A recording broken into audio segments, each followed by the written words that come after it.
Assalamualaikum warahmatullahi wabarakatuh. Nama saya Mazlan Abbas, asal daripada Senggarang, Batu Pahat, Johor. Saya ambil masa bertahun-tahun study kenapa orang gagal. Tujuannya semata-mata supaya saya jangan buat benda yang sama. Dan selama 8 tahun dengan alat penapis tu, saya gunakan satu perniagaan pun tak lepas. Hinggalah suatu hari ada orang datang, sahabat saya datang cerita pasal Tone Excel. Masa dia habis cerita tu, saya terus cakap, this is the best business in the world. Komisen saya tak kira saya menanja atau tidak, dia tidak pernah turun, tuan-tuan. Naik sampai ratus-ratus ribu. Orang kedua terkaya dalam dunia, nama dia Bill Gates. Dia mempunyai satu produk yang marketnya satu dunia. Semua orang pakai Windows. Orang nombor satu kaya dalam dunia, nama dia Carlos Slim Helú. Carlos Slim Helú dia berniaga set-set, tetapi dia dimartabatkan orang paling kaya dalam dunia. Dan marketnya hanya di Mexico. Market dia satu dunia. Dia tak boleh kejar dengan orang yang bermarketkan Mexico.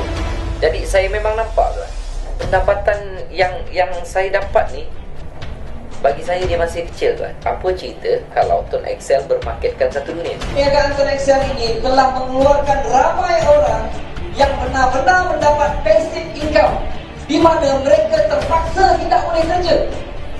Bulan lepas dapat RM50, 21 hari bulan dapat RM200,000, 22 hari bulan, confirm gila kan?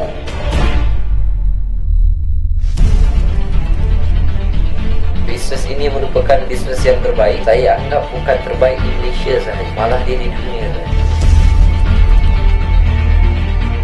Dulu saya cerita dia tak masuk akal, tapi sekarang kalau saya cerita orang tu dapat ni, contoh macam Alkamah Salim RM40,000, Rosen RM40,000, Kak Jam setiap bulan hampir RM200,000, dan dia memang telah masuk akal. Tapi hari ini alhamdulillah bisnes serendah RM90 boleh memungkinkan tuan dan puan-puan mendapat pendapatan seperti Tuan Mazlan Abbas yang hampir setengah juta.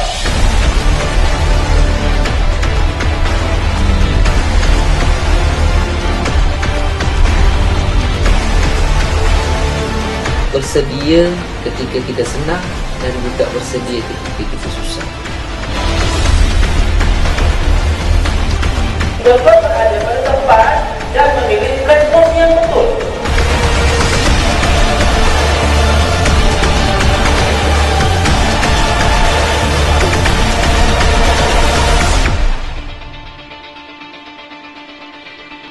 Telah ramai orang dalam Tone Excel ini hidup mereka berubah, tuan-tuan.